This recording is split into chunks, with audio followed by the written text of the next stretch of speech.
하나님 말씀 우리 함께 봅니다. 구약성경 에스더 7장 1절부터 10절까지의 말씀.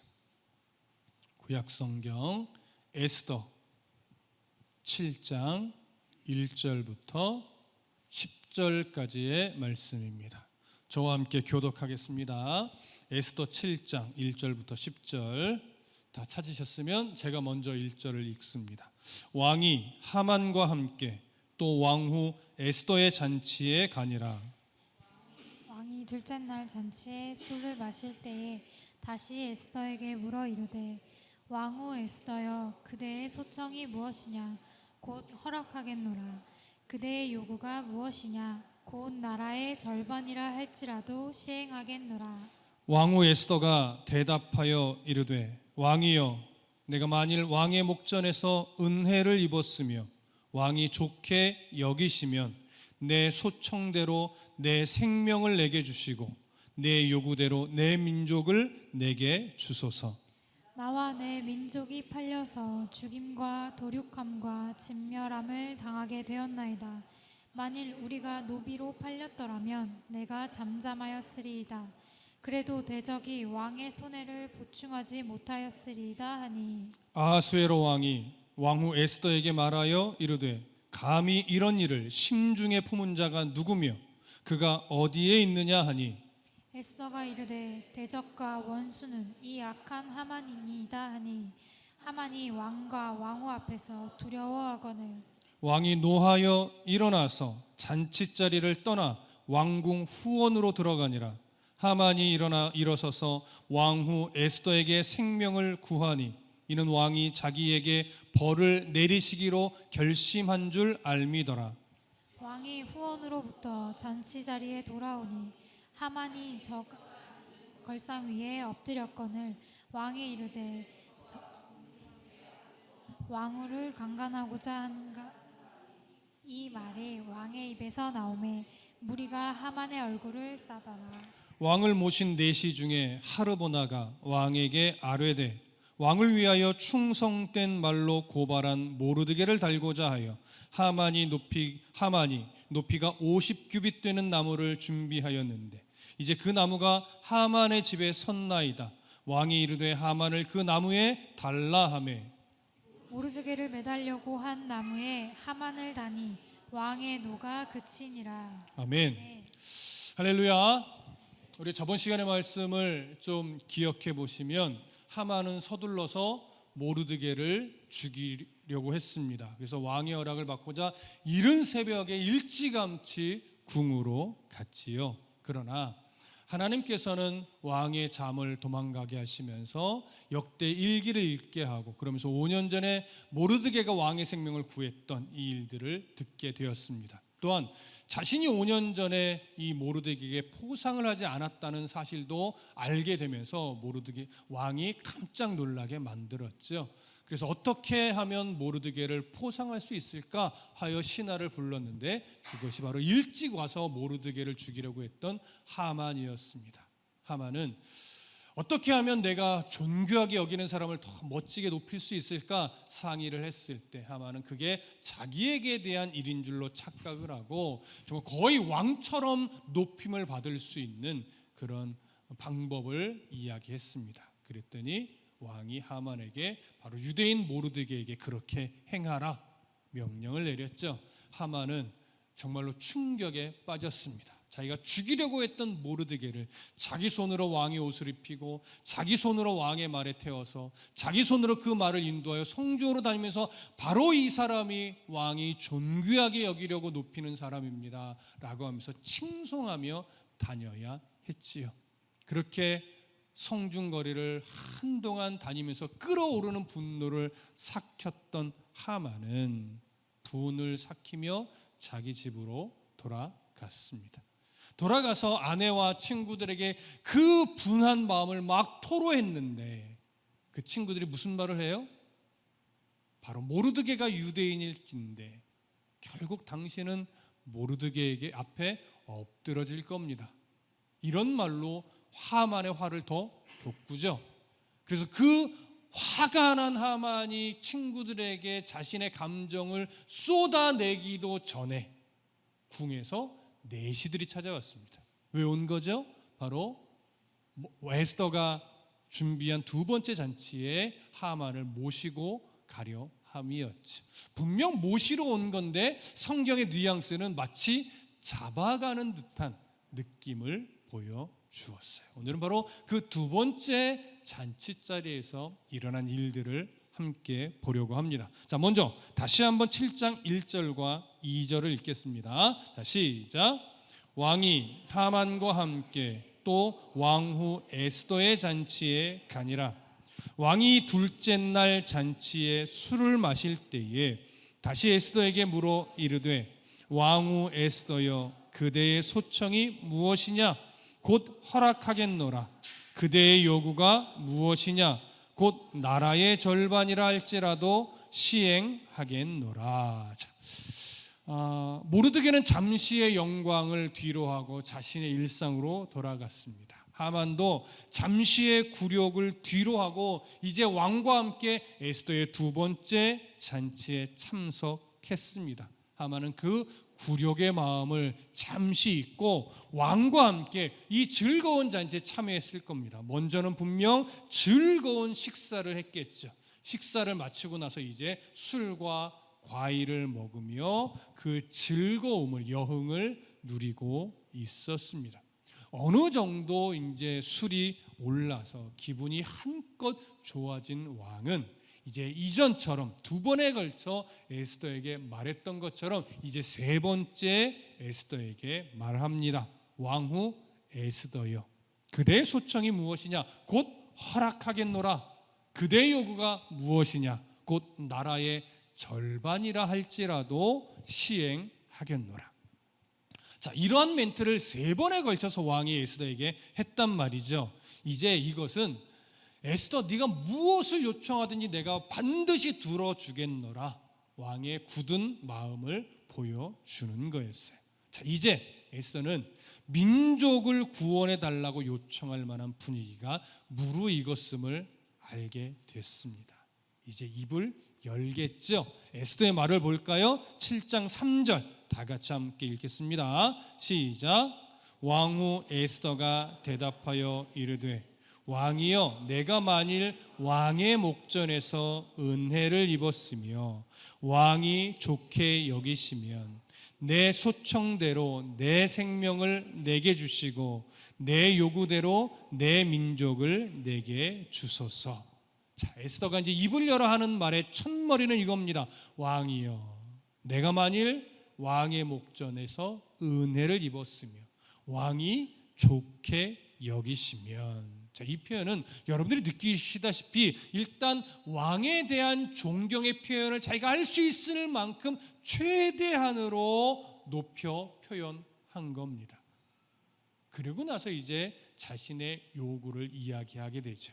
왕을 높인 다음에 에스더는 자신의 요구를 이렇게 이야기합니다. 내 소청대로 내가 요구하는 대로 내 생명을 내게 주시고 내 요구대로 내 민족을 내게 주소서. 여러분 자연스러운 문장처럼 보이지만 사실 자연스럽지 않은 문장입니다. 왜냐? 만일 여러분이 에스더라면 이렇게 왕이 세 번에 걸쳐서 요구가 무엇인지 말해봐라 라고 이야기할 때 여러분들은 어떤 요구를 먼저 하게 될까요? 분명 여러분 무심코 이렇게 말이 나갈 겁니다. 내 민족을 구원해 주십시오. 이 표현을 먼저 하게 되는 것이 보편적인 모습입니다. 근데 에스더는 지금 그렇게 말하지 않아요. 먼저 뭘 요구했어요? 내 생명을 누구에게 달라? 내게 달라. 이건 어떤 의미예요? 나를 살려달라는 거예요. 사실 어느 누구도 지금 에스더를 죽이려고 하는 자는 없어요. 그런데 에스더는 먼저 나를 살려달라 요구하고 그 다음에 무슨 말로 이어가는 거예요? 내 민족도 살려주십시오 이렇게 얘기하는 거예요. 보편적으로는 자기 생명 살려달라는 이야기를 하지 않고 내 민족이 죽을 위기에 놓였으니 내 민족을 살려달라는 이야기를 먼저 하게 되죠. 근데 에스더는 그러지 않아요. 나를 먼저 살려주십시오. 이렇게 이야기를 해요. 여러분, 왜일까요? 이게 에스더의 지혜예요. 하나님의 지혜를 지금 발휘하는 건데, 만일 에스더가요 자기의 생명에 대한 언급을 먼저 하지 않고 자기 민족을 살려달라고 요구했으면 왕은 별로 충격을 받지 않았을 거예요. 그래? 도대체 어떤 일이야? 무슨 일이 난 거야? 라고 하면서 에스더가 장황하게 내가 민족이 어쩌고 어떤 일이 벌어졌고 지금 어떤 상황인 걸 좀 장황하게 풀어서 먼저 설명을 해야 돼요. 근데 그러다 보면 왕이 뭘 생각하게 돼요? 내가 하만에게 네 맘대로 해라 라고 하면서 하만에게 금, 은 1만 달란트를 받고 허락해 준 그 사건을 먼저 떠올리게 되겠죠. 그럼 왕이요, 내가 잘못 판단했다, 내가 실수했네, 이런 생각을 하게 되기 때문에 왕은 그것을 드러내지 않기 위해서 이걸 에스더가 원하는 대로 해결하지 못했을 거예요. 그래서 에스더가 먼저 뭘 말하냐면 내 생명을 살려주십시오, 이렇게 먼저 말하는 거예요. 그러면 왕은 문득 무슨 생각을 하게 될까요? 감히 누가 나의 아내를, 이 페르시아의 왕후를 죽이려 한단 말인가? 라면서 먼저 분이 일어날 거예요. 이건 왕의 마음을 에스더가 먼저 흔들기 위함인 거예요. 그래야 사실 전후 사정을 이야기해도 왕이 그 분노와 함께 듣기 때문에 하만을 처리하는 일에 신속하게 진행이 될 수 있는 거죠. 자, 그래서 그렇게 왕의 심리를 흔들고 누가 감히 내 아내를 죽이려 하는가, 이런 분노가 일어나게 한 다음에 에스더는 이어서 내 요구대로 내 민족을 내게 주소서, 이렇게 요청하는 거죠. 그러니까 현재 자신의 생명과 자기의 민족을 하나로 묶어놓은 건데, 이건 사실 두 가지 의미예요. 누군가 나를 죽이고 내 민족도 죽이려고 합니다, 이런 뉘앙스도 하나 담기고, 또 하나는 뭐예요? 누군가 내 민족을 죽이면서 나도 같이 죽이려고 합니다, 이런 뉘앙스가 되는 거겠죠. 근데 왕의 입장에서는 어떤 뉘앙스가 더 충격이에요? 누군가 나를 죽이고 내 민족도 함께 죽이려고 합니다, 이런 뉘앙스가 더 충격적으로 다가오겠죠. 그러니까 지금 이 표현에는 에스더가 민족을 죽이는 건 나를 죽이는 것과 똑같고 나를 죽이는 건 민족을 죽이는 것과 똑같습니다 라고 하는 의미를 이 표현 안에 지금 담아 놓은 겁니다. 자, 그러고 나서 이제 에스더가 어떻게 말을 이어가는가, 4절을 볼까요? 함께 읽습니다. 시작. 나와 내 민족이 팔려서 죽임과 도륙함과 진멸함을 당하게 되었나이다. 만일 우리가 노비로 팔렸더라면 내가 잠잠하였으리이다. 그래도 대적이 왕의 손해를 보충하지 못하였으리이다 하니. 자, 에스더가 내 민족이 지금 팔리게 됐습니다, 이렇게 말하지 않죠. 또 어떻게 표현해요? 나와 내 민족이 팔려서. 그러니까 자기도 팔렸다는 얘기를 같이 넣는 거예요. 그래서 어떻게 될 위기에 놓였대요? 죽임과 도륙함과 진멸함을 당하게 됐대요. 이건 거의 똑같은 세 표현을 나열하면서 강조하는 거죠. 비참하게 죽을 위기에 놓였습니다. 나도 비참하게 죽을 위기에 놓였고 내 민족도 아주 비참하게 죽을 위기에 놓였습니다, 이렇게 강조하는 거예요. 근데 여러분 생각해 보십시오. 죽임과 도륙함과 진멸함, 어디서 봤던 표현이 아닌가요? 바로 에스더서 3장에서 하만이 왕에게 구체적으로 말하지 않은 다음에 자기 임의대로 왕의 조서를 꾸몄죠. 그 안에 유대인을 어떻게 하래요? 이 날에 유대인을 뭐하라? 죽이고 도륙하고 진멸하라, 똑같은 표현을 지금 에스더가 왕 앞에서 사용을 한 겁니다. 이것이 그 조서에 있던 내용이라는 것을 왕이 지금 눈치를 챘을까요? 못했을까요? 왕은 눈치를 못 챘죠. 왜냐하면 하만은요, 이 조서를 왕에게 보여준 적이 없어요. 왕은 그저 한 민족쯤 은 1만 달란트를 받게 되는데 뭐 한 민족쯤 진멸하는 거 별로 문제라 여기지 않았기 때문에 지금 어느 민족이냐 물어본 적도 없고 도대체 조서의 내용이 뭐냐 확인한 적도 없고 사실 언제 죽이려고 하는지 그것도 몰랐을 거예요. 그러니까 지금 이 말의 의미를 왕은 구체적으로 알지 못하죠. 다만 에스더는요, 이 표현들 속에서 굉장히 조심하고 있음을 알 수 있어요. 그럼 뭘 조심할까요? 은근히 이 조소의 내용을 끌어오지만 어떻게 해서든지 이 위기의 상황이 왕으로부터 발생한 것이라는 뉘앙스를 계속 주지 않으려고 하는 거예요. 그래서 누구의 계략이라는 것 쪽으로 자꾸 몰아가요. 이건 철저하게 하만의 계략이라고 하는 사실을 강조하기 위해서 지혜롭게 말을 지금 풀어가고 있는 거예요. 그런 에스더의 그 지혜, 그 노력을 우리가 여기서 보실 수 있으셔야 돼요. 그래서 조소의 내용을 은근히 드러내면서 에스더가 이렇게 말합니다. 우리 민족이, 우리가 노비로 팔렸다라면 내가 잠잠하였으리이다. 무슨 말이에요? 노비로 팔리는 신세 정도였다면 내가 굳이 왕에게 말하지 않았을 겁니다. 이렇게 얘기를 해요. 그러면서 그래도 우리 민족이 만일 노비로 팔리는 상황이었다면 왕은 실제로 큰 손해를 당했을 것이고 그 손해는 보충되지 않았을 겁니다. 이런 의미예요.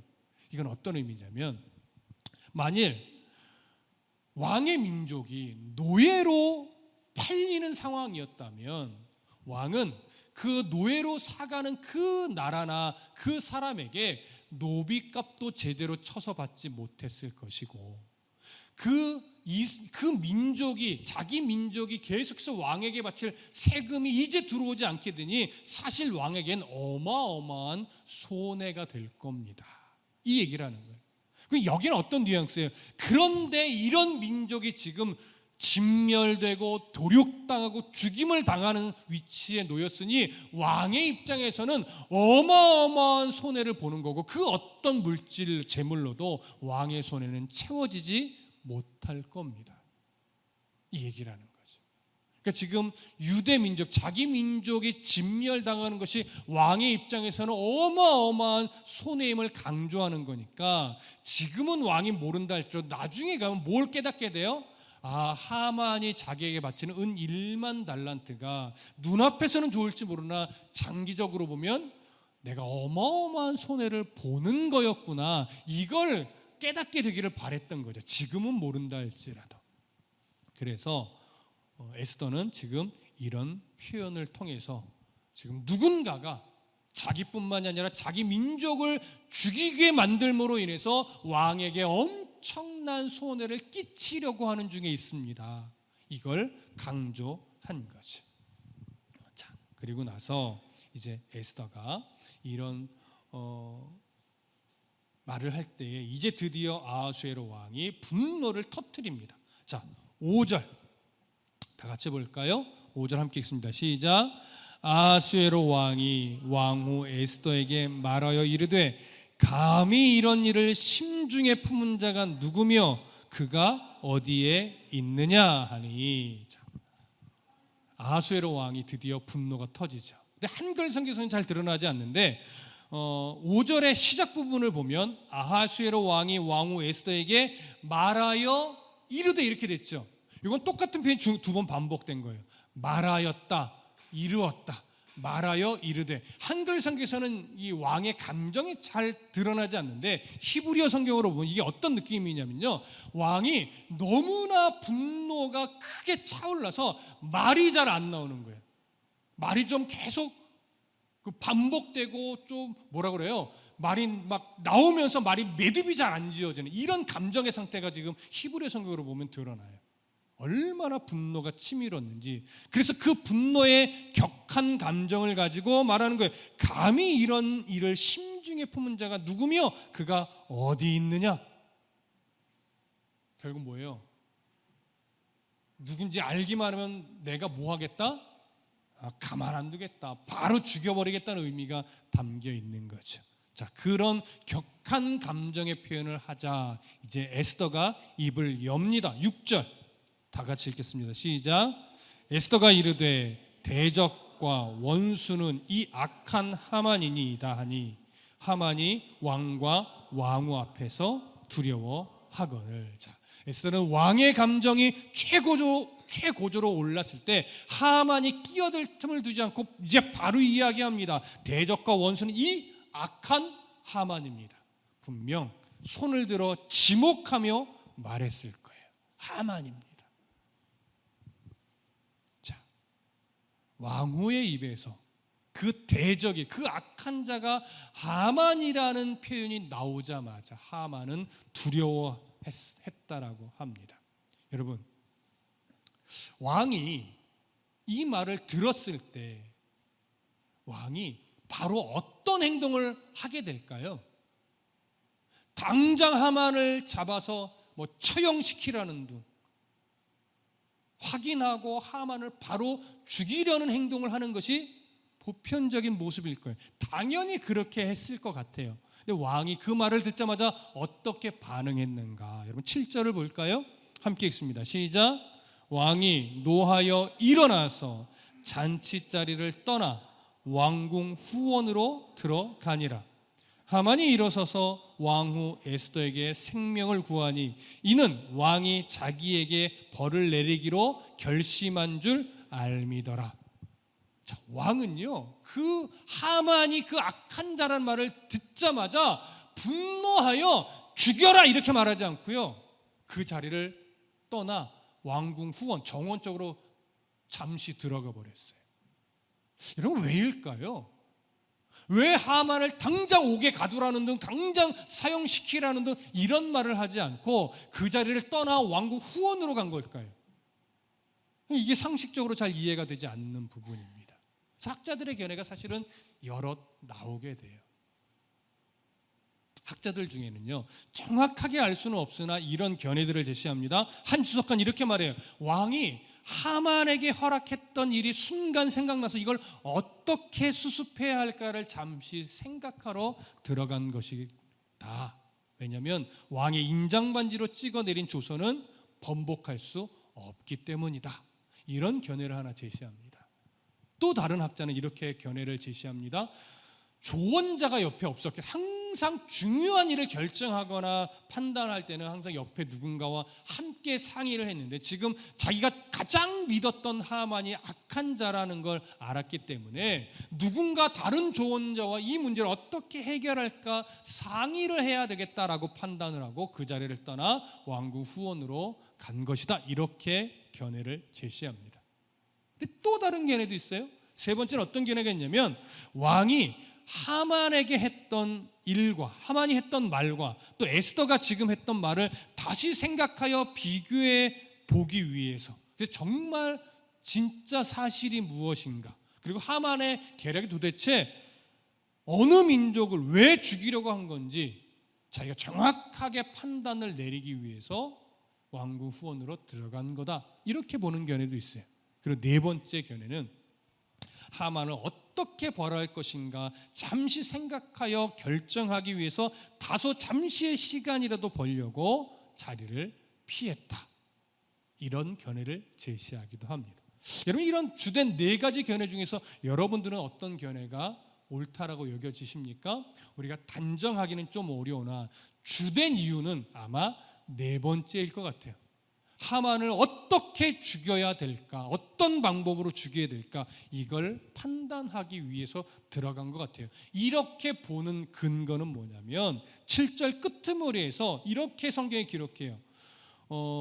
왕후 에스더에게 생명을 구하니 이는 하만의 생각이에요. 왕이 자기에게 벌을 내리기로 결심한 줄 알미더라. 그러니까 하만은 왕이 자리를 박차고 왕궁 후원으로 가는 그 모습을 보고, 아, 왕이 나를 이제 죽이려고 결심했구나, 이걸 이렇게 생각을 했대요. 그러니까 이런 하만의 반응을 볼 때 우선적으로 우리가 알 수 있는 건, 왕은 왕궁 후원으로 가서 하만을 어떻게 죽일까, 이 결정을 하기 위해 잠시 들어갔을 것으로 여겨집니다. 뿐만 아니라 첫 번째, 두 번째, 세 번째 견해도 어느 정도 왕의 마음에는 있었을 것으로 대부분 보고 있어요. 그래서 단순하게 한 가지 이유만은 아닐 거예요. 하만을 죽이기로는 결심을 했고, 하지만 그 안에 어떻게 죽일까, 이거와 함께 이미 조서가 내려졌는데 이 조서가 내려졌 이후에 어떻게 하는 것이 더 좋을까, 뭐 이런 여러 가지 복합적인 생각들로 인해서 자신의 생각을 조금 정리하고자 들어간 것 같습니다. 우리는 그 정도만 일단 정리를 하고자 합니다. 자, 왕이 그렇게 왕궁 후원으로 가버리자 이제 하만에게는 이제 큰 일이 난 거죠.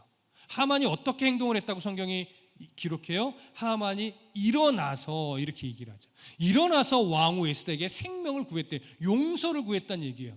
근데 왜 성경이 하만이 일어났다고 표현을 하느냐? 여러분, 당시에요, 우리가 잘 알고 있다시피 뭐 유대인 풍습도 마찬가지지만 페르시아나 그 고대 근동의 이 문화는요, 비스듬히 누워서 음식을 먹던 문화예요.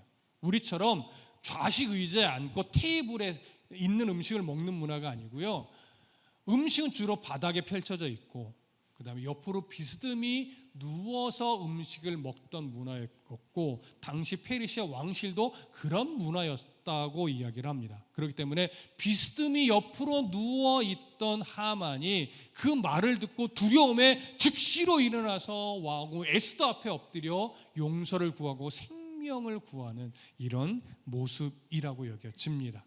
아마 하만이 자기가 떳떳했다면 왕이 올 때까지 기다려서 조목조목 이건 이렇고 저건 저렇습니다라고 말했을 텐데, 사실 하만이 떳떳하지가 못하죠. 그러니까 두려움에 일어서서 왕후 에스더 앞에 엎드려 이제 용서를, 생명을 구하게 된 겁니다. 자, 이 장면을 이제 누가 보게 되느냐? 왕이 보게 되죠. 8절을 다 같이 볼까요? 함께 읽습니다. 시작.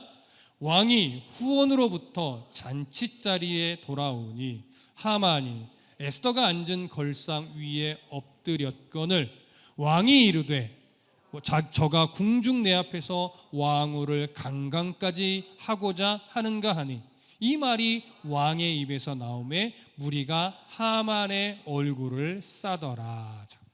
지금 이 장면은 하만이 목숨을 구걸하기 위해 에스더의 앞에 엎드려서 있는 모습을 표현한 건데, 무슨 모습과 대조가 되냐면 죽을지언정 이스라엘의 대적인 아말렉 사람 하만에게는 무릎을 꿇지 않았던 이 모르드게의 모습과 대조가 되죠. 지금 하만은 모르드게와 달리 에스더 앞에 무릎을 꿇고 엎드려 목숨을 구걸하고 있습니다. 그런데 이때 왕이 후원으로부터 돌아와서 그 장면을 딱 봤어요. 보고는 뭐라고 말해요? 이제는 왕후를 강간까지 하려느냐? 이렇게 이야기를 해요. 근데 여러분 한번 생각해 보세요. 정말 왕이 그 모습을 바라보면서 모르드게가 왕후 에스더를 강간하려는 모습으로 본 걸까요? 이 상황이 이해가 되십니까? 목숨을 구걸하는 모습과 강간하려고 하는 모습은 분명 다를 거예요. 근데 왕은 지금 용서를 구하며 내 생명을 살려달라고 애걸복걸하는, 뭐 할 때 간절히 구하는 그 모습을 보면서 왕후를 강간하려고 하느냐라고 말했어요. 정말 강간하려는 모습으로 본 걸까요? 조금 이해하기가 어렵습니다. 그래서 우리가 그 상황을 다시 한번 그려볼 필요가 있는데, 자, 여기 성경에 보면 에스더가 앉은 걸상이라고 되어 있죠. 근데 제가 좀 전에 뭐라고 그랬어요? 당시 문화는 좌식 의자에 앉아서 음식을 먹는 문화가 아니라고 말씀드렸잖아요. 여기 걸상으로 번역된 히브리어가 함미타라고 하는 단어인데, 이 함미타는요, 우리가 앉는 이런 좌식 의자가 아니라 눕거나 잠시 이 상체를 기댈 수 있는 침대처럼 생긴 평상을 의미해요. 무슨 이해되세요? 그러니까 걸상으로 어쩔 수 없이 그냥 번역을 했지만 우리가 생각하는 그런 걸상은 아닙니다. 그러니까 지금 에스더도 비스듬히 누워 있어요. 그리고 비스듬히 누워 있던 하만은 즉시로 일어나서 에스더 왕후 앞에 엎드렸어요. 그럼 왜 엎드렸을까요? 뭐 우리식 문화에도 당연히 용서를 구하기 위해서 엎드리는 것은 당연한 모습이기는 하죠. 근데 당시도 똑같았는데, 고대 관습에서 간절하게 용서를 구할 때는요, 그냥 엎드릴 뿐만이 아니라 납작 엎드린 상태에서 용서를 더 간절히 구하기 위해 상대방의 발을 붙잡습니다. 그리고 더 자신을 낮추기 위해서 발을 붙잡고 그 발에 입을 맞추며 용서를 구하는 것이 당시 문화였어요. 물론 하만이 처음부터 엎드려 발을 잡고 입을 맞추며 용서를 구하지는 않았을 거예요. 처음에는 먼저 엎드려 용서를 구했겠죠. 그러나 에스더가 용서를 해주려는 마음이 있겠냐고요? 절대 없죠. 그러니까 자꾸 앞으로 기어가며 결국은 왕후 에스더의 발까지 붙잡았고 그 발에 입을 맞췄는지까지는 알 수 없으나 발을 붙잡고 간절히 용서를 구하고 생명을 구하는 모습까지 나아갔으면 분명할 겁니다. 자, 일반적인 관습으로 보면 이 모습은 큰 문제는 아니에요. 그럴 수 있는 상황이고 그럴 수 있는 모습이에요. 그런데 하만이 놓친 게 하나 있어요. 그게 뭘까요? 하만이 지금 놓친 것. 당시 페르시아에서는요, 왕 이외의 모든 사람, 물론 왕후를 섬기는 내시는 예외지만 왕 이외의 모든 사람은 왕의 여인에게 7걸음 이상으로 가까이 가서는 안 돼요. 그러면 죽임을 당할 수 있습니다. 그러니까 지금 너무나 간절하니까 7걸음 안으로 가까이 가서는 안 된다라고 하는 이런 왕실의 법을 지금 생각지도 못한 거예요. 만약 7걸음 안으로 가까이 다가갔다, 이건 왕후를 강간한 모습과 똑같이 여겨지던 시대였어요. 그러니까 왕이 네가 지금 왕후를 강간하려고 드느냐 이렇게 말하는 것이 당연한 거예요. 근데 또 하나의 모습도 있어요. 당시에요, 왕권을 찬탈한 자, 반역을 일으키는 자는 자기가 이전 왕의 왕권을 이제 가졌다라고 하는 사실을 다른 여타 신하들과 백성들에게 드러내기 위해서 어떤 행동을 했는지 아십니까? 전 왕의 여인을 백성들이 보는 앞에서 말하자면 성행위를 하는 거예요. 로마도 그랬어요. 그리고 성경에도 그런 모습이 나오죠. 대표적인 예가 누구죠? 다윗의 아들 아비멜렉이 반역을 일으켜서 다윗을 도망가게 만들고 그 다음에 아버지의 왕권을 내가 가졌다라고 하는 걸 드러내기 위해서 궁에서 백성들이 보는 앞에서 왕의 첩을, 다윗은 첩까지는 건드리지 않겠지라고 생각해서 첩을 놔두고 갔는데 첩에게 성관계를 가졌어요. 백성들이 보는 앞에서. 그게 어떤 행위예요? 이게 성욕이 불타서 그러는 것이 아니에요. 내가 아버지의 왕권을 이제 소유했음을 드러내 보이기 위해서 왕의 여자를 차지하는 거예요. 그러니까 지금 이 모습은 두 가지 의미가 되는 거예요. 7걸음 안으로 들어가면서 왕후를 겁탈한 것과 똑같은 행위가 된 것이며, 마치 자기가 페르시아의 왕권을 가진 것처럼 왕후를 겁탈하려는 모습으로까지도 말할 수 있는 상황이 된 거죠. 그러니까 이제 잘 들어보세요. 아하수에로 왕이 신하들 앞에서 네가 내 앞에서 궁에서 왕후를 겁탈하려고 하느냐라고 하는 말은 이제 하만이 무슨 행동을 한 것과 똑같은 자로 바뀌어버린 걸까요? 반역을 일으킨 자와 똑같이 되어버린 거예요. 그러니까 그 말을 이제 다른 군사들이 듣고 그 의미를 정확하게 알았죠. 그래서 어떻게 행동을 했느냐. 8절 다시 한번 보세요. 왕이 후원으로부터 잔치자리에 돌아오매 하만이 에스더가 앉은 걸상 위에 엎드렸거늘 왕이 이르되 저가 궁중 내 앞에서 왕후를 강간까지 하고자 하는가 하니, 이 말이 왕의 입에서 나오며 무리가 하만의 얼굴을 뭐하더라? 감싸더라. 이건요, 반역자를 처형시키기 위해서 행동하는 신하들 행동하는 첫 번째 단계예요. 이 자는 반역자로서 백성들에게 얼굴조차 볼 수 없는 악한 자다, 이렇게 여기는 거예요. 그래서 얼굴을 감싸고 처형장으로 끌고 가서 처형을 하게 되는 거예요. 그러니까 지금 하만은 그의 죄목이 뭘로 바뀌었어요? 유대 민족을 함부로, 왕후와 유대 민족을 죽이려고 음모를 꾸민 자가 아니라 지금 반역을 꾀한 자로 죄목이 바뀌어 버렸어요.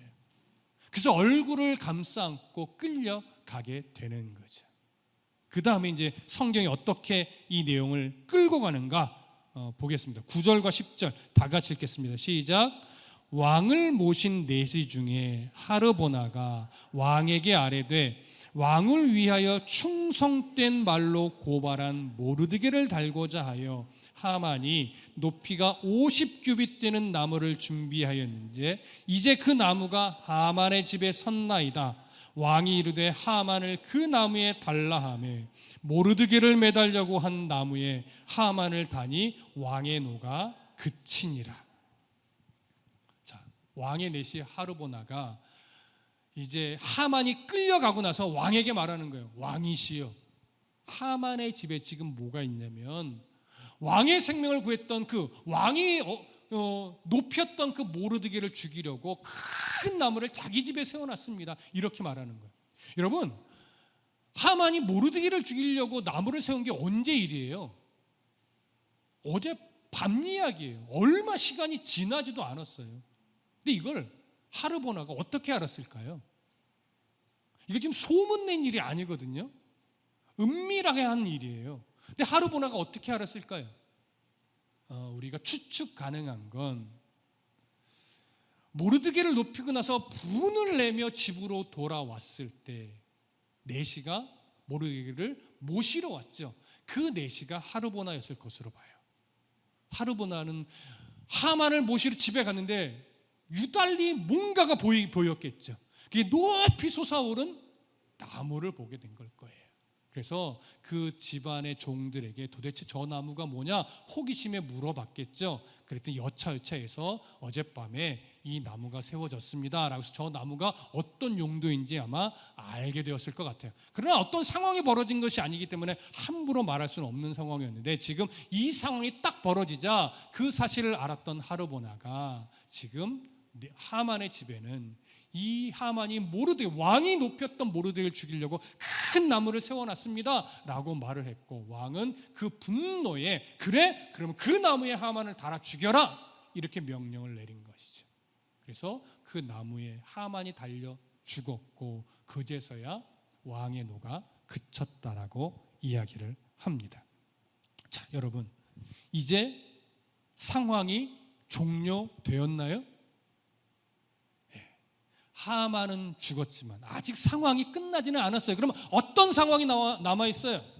바로 왕의 인장반지로 찍어 전국에 반포된 조서가 남아있어요. 그것은 이제 12월이 되면 그 한날에 유대인들을 다 도륙해도 좋다라고 하는 그 명령이지.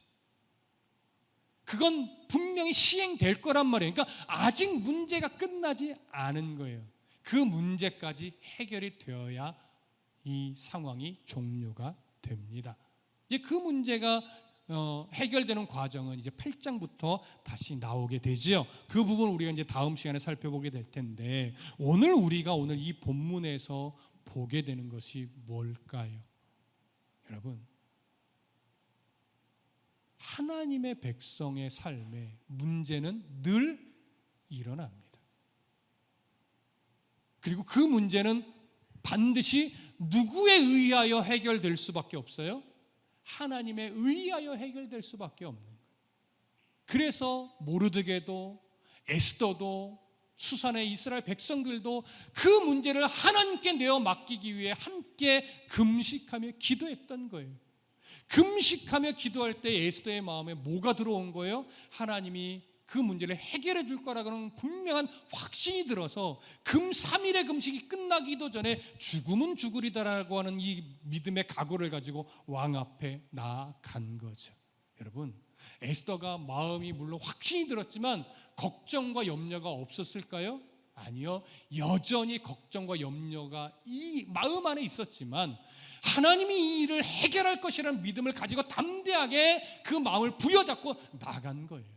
그랬을 때 하나님이 왕의 마음을 끌어주신 것을 그가 느낄 수 있었고, 그러니까 하나님이 주신 지혜를 가지고 또 잔치를 베풀며 왕의 마음을 풀고 왕의 마음을 이끌어서 하만이 이런 일에 꾸민 주동자임을 드러내고, 그러면서 하만이 죽는 상황까지 이끌어온 거죠. 여러분, 우리가 반드시 알아야 되는 것이 있습니다. 제가 이 말씀을 준비하면서 이 주중에 또 다른 목사님의 이야기도 듣고 찬양도 들으면서 이제 정리를 해가고 있었는데요. 제가 존경하는 어느 목사님이 그런 말씀을 하더라고요. 하나님께 내어 맡긴다는 게 뭔 줄 아는가? 우리는 하나님께 어떤 상황이나 문제를 내어 맡긴다라고 여기고 간구한 다음에는 마치 내가 아무 일도 안 해도 되는 것처럼 오해할 때가 있는데, 하나님께 내어 맡길 때 내어 맡기는 사람은요, 다시 하나님이 그 문제를 받으셨다가 다시 그 사람에게 그 문제를 내어준대요. 그럼 그 사람은 여전히 그 문제를 끌어안고 해결해 가야 되는 거예요. 그런데 이전과 이후는 뭐가 다를까요? 여전히 그 문제는 계속되고 있고 그 문제는 내가 해결해야만 하는 문제인데, 하나님께 그 문제를 내어 맡기기 전과 내어 맡긴 이후는 뭐가 다를까요? 여러분, 그 문제를 하나님께 내어 맡기기 전에는요, 그 문제를 해결할 자가 나예요. 근데 하나님께 내어 맡긴 다음에는요, 그 문제를 해결할 자는 하나님이에요. 근데 하나님이 나를 통해 그 문제를 이제 결국 내가 원하는 대로가 아니라 하나님이 원하는 대로 해결할 것을 믿고 담대하게 그 문제를 해결해 나가는 거예요. 그래서 누구의 지혜를 늘 구하는 거예요? 내 지혜가 아니라 하나님의 지혜를 구하며 그 문제를 어제처럼 해결하기 위해 부단히도 또 노력하는 거예요.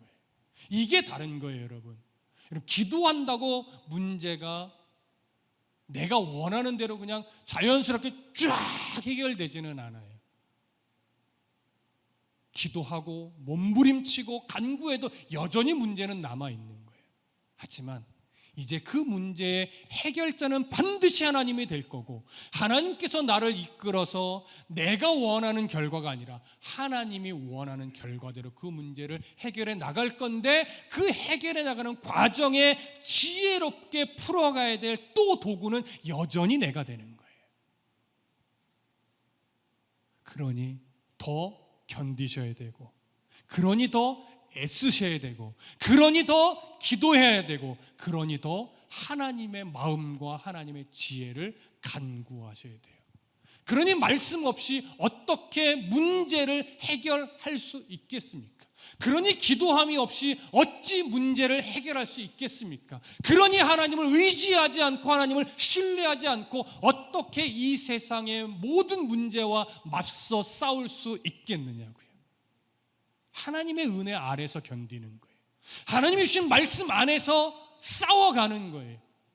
그럴 때 하나님이 자기의 방법대로 끝내 풀어내시는구나, 이걸 경험하게 되는 것이고, 그럴 때 끝내 나의 그런 하나님이 주신 은혜의 모습 안에서 그 문제를 해결하는 과정 속에 우리는 누구의 명예를 지켜가게 되냐면 내 명예가 아니라 하나님의 명예를 지켜가게 되는 거예요. 하나님의 명예를 지킨다는 것이 무엇이냐? 하나님이 정말 이런 분입니다를 세상 가운데 나를 통해 드러내는 거죠. 하나님은요, 우리가 생각하는 정도의 수준의 하나님이 아니에요. 하나님은요, 하나님 내 이 문제가 있는 이 문제는 이렇게 해결돼야 돼요 라고 정해놓는다고 하나님이 그렇게 해결해 주시는 분이 아니에요. 하나님은 역사의 주관자예요.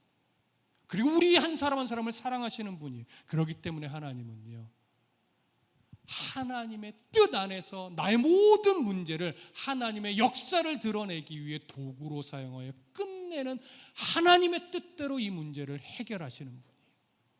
그 하나님의 뜻을 볼 수 있으셔야 됩니다. 여러분, 이제 여러분들 안에 있는 아픔들, 슬픔들, 문제들, 걱정거리들 내어 맡기십시오. 그리고 하나님을 신뢰함으로 여전히 이제 그 문제를 해결하기 위해 하나님의 지혜를 구하며 또 노력하십시오. 그리고 끝까지 견디시고 지지 마십시오. 그러면 정말로 하나님이 어떤 분인가를 인생 속에서 깊이 경험하게 됩니다. 그래서 우리의 삶이 이전보다 더 깊어진 삶으로 나아가며 더 깊고 성숙한 신앙으로 하나님의 사람으로 살아가는 성도가 될 수 있을 겁니다. 자, 이 찬양을 정리하면, 이 설교를 정리하면서 여러분들과 나누고 싶은 찬양이 하나 생겨났습니다. 그 찬양의 가사가 이렇습니다. 찬양 좀 나와주시고요. 가사를 먼저 좀 읽어드릴 테니까 잘 들어보십시오.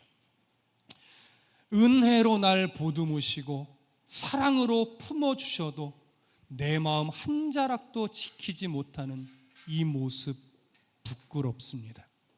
따스한 곁을 내어주신 주님 앞에 나아갑니다. 표현 못할 긍휼로 나를 붙드시는 주 이름만 바라봅니다. 매일 마주한 슬픔을 견뎌 나가며 주 예수의 마음을 닮아갑니다. 두려운 걸음마다 주가 동행하니 주 의지하며 오늘을 걷습니다. 주의 신실한 소망을 깊이 담으며 주 예수의 풍요를 채워가며 하나님의 자녀로 명예 지켜가며 깊어진 삶을 주께 드립니다.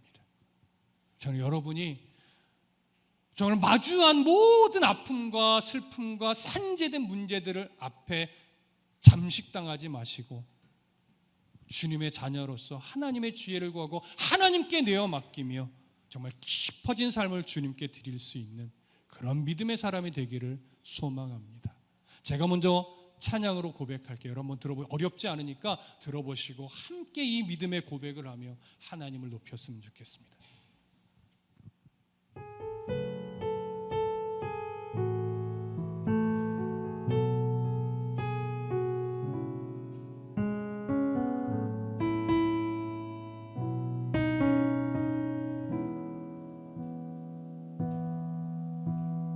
은혜로 날 보듬으시고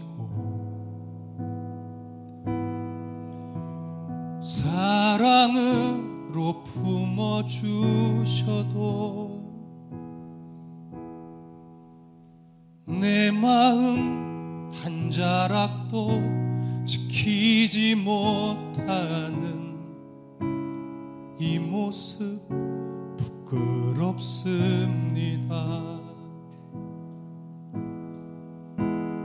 따스한 곁을 내어주신 주님 앞에 나아갑니다.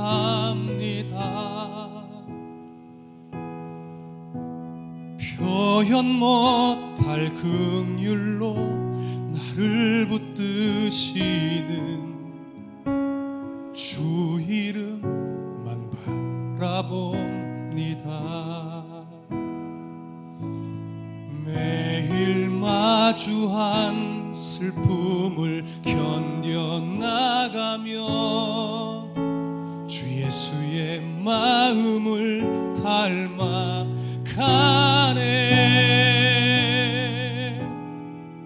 두려운 걸음마다 주가 동행하니 주 의지하며 오늘을 걷네. 주의 신실한 소망을 깊이 담으며 주 예수의 풍요를 채워가네.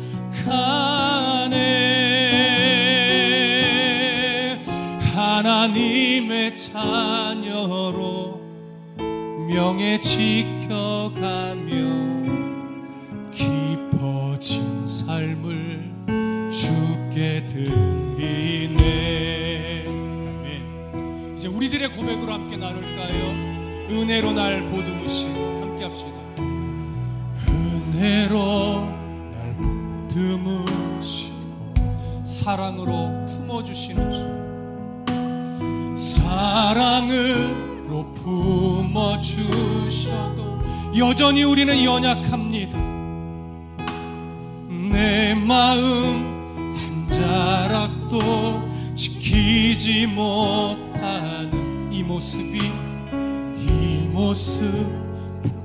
부끄럽습니다.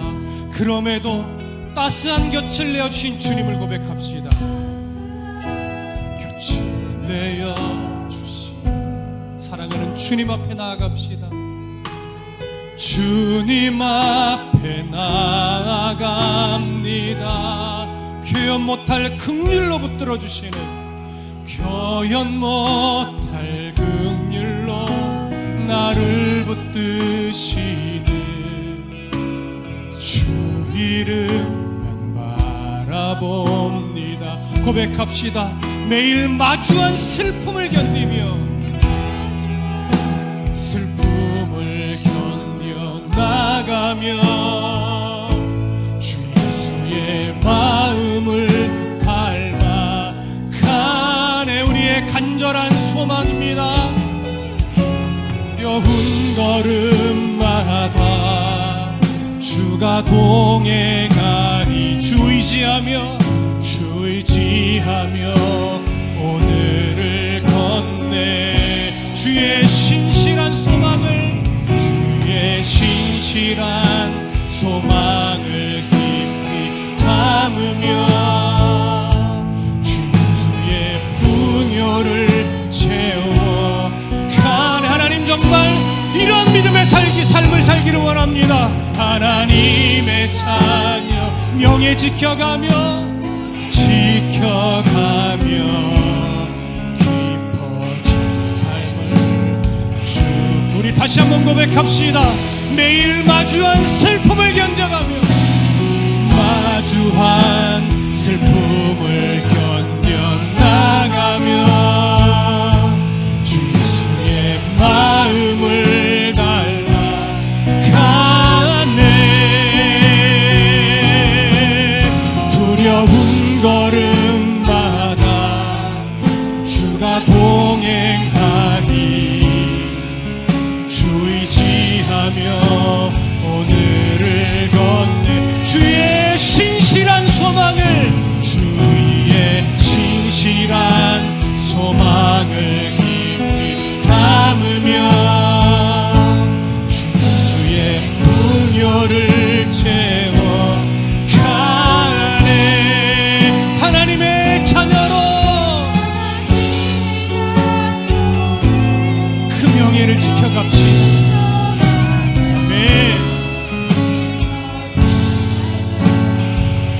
우리 한 번만 더 고백합시다. 한 번만 더. 매일 마주한 슬픔을 견뎌나가며